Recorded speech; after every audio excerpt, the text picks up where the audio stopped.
Bonjour à tous et bienvenue à ce vidéojournal. Le premier ministre de la Saskatchewan, Scott Moe, dit que son gouvernement va introduire une nouvelle loi qui aurait pour but de protéger les droits des parents. C'est évidemment en marge des annonces du ministère de l'Éducation le mois dernier concernant une nouvelle politique d'éducation à la sexualité et d'identité de genre.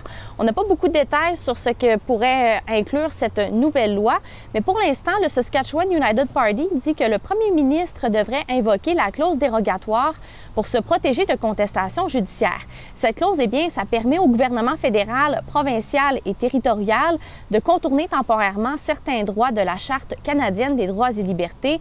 Ces dérogations doivent toutefois être sujettes au renouvellement après une durée de 5 ans. Pour continuer à en apprendre davantage sur ce dossier qui est en développement, suivez-nous sur toutes nos plateformes.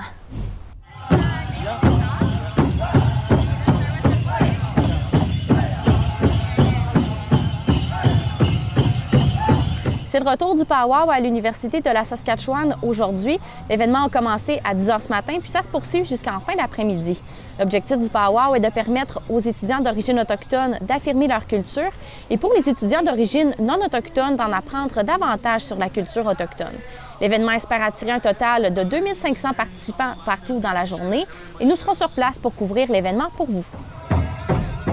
On termine en parlant de santé parce que les surdoses liées à la drogue ainsi que la COVID-19 ont porté l'espérance de vie en Saskatchewan à son taux le plus bas depuis 1999.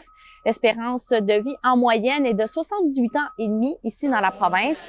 Pour les hommes, l'espérance de vie est de seulement 76 ans. Selon la professeure à l'École de santé publique de l'Université de la Colombie-Britannique, les empoisonnements par la drogue et le suicide font baisser cette moyenne parce que les individus meurent à un plus jeune âge.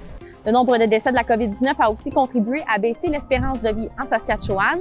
Pour connaître tous les développements concernant l'actualité locale, je vous invite à télécharger notre application mobile Radio-Canada Info et je vous souhaite de passer une très belle journée.